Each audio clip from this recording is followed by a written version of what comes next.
It was a beautiful morning on the island of Sodor. Thomas the tank engine's blue paint sparkled in the sunshine as he puffed happily along his branch line with Annie and Clarabelle.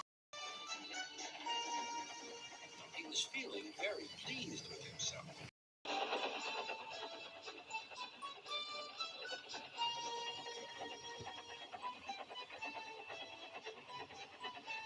"Hello, Thomas," whistled Percy. "You look splendid."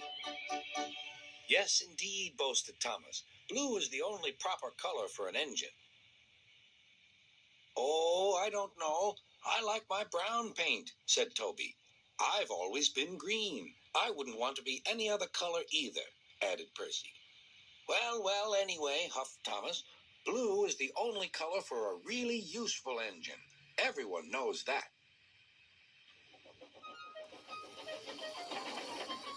Percy said no more. He just grinned at Toby. Later, Thomas was resting when Percy arrived. A large hopper was loading his freight cars full of coal. Thomas was still being cheeky. "Careful," he warned. "Watch out with those silly cars." Go on, muttered the cars. "By the way," went on Thomas, "those buffers look very safe to me." The last load poured down. "Help, help," cried Thomas. "Get me out." Percy was worried, but he couldn't help laughing. Thomas's smart blue paint covered in coal dust from smoke box to bunker.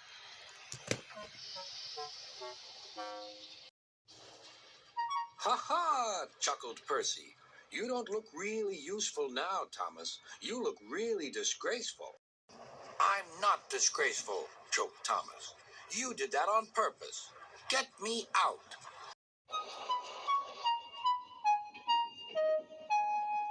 It took so long to clean Thomas that he wasn't in time for his next train. Toby had to take Annie and Clarabelle. "Poor Thomas," whispered Annie to Clarabelle. They were most upset.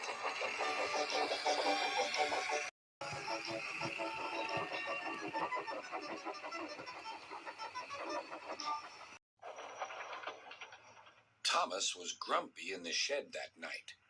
Toby thought it a great joke, but Percy was cross with Thomas for thinking he had made his paint dirty on purpose. Fancy a really useful blue engine like Thomas becoming a disgrace to Sir Topham Hatt's railway. Next day, Thomas was feeling more cheerful as he watched Percy bring his cars from the junction. The cars were heavy and Percy was tired.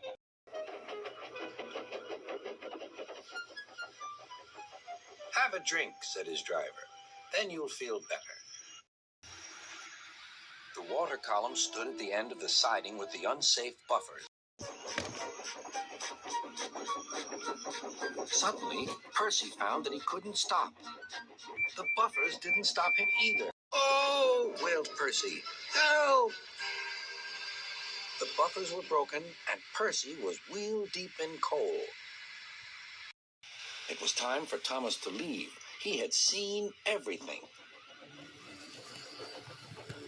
"Now Percy has learned his lesson, too," he chuckled to himself.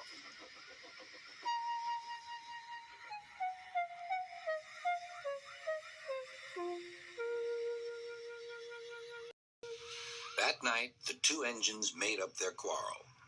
"I didn't cause your accident on purpose, Thomas," whispered Percy. "You do know that, don't you?" "Of course," replied Thomas, "and I'm sorry I teased you. Your green paint looks splendid again, too. In future, we'll both be more careful of coal."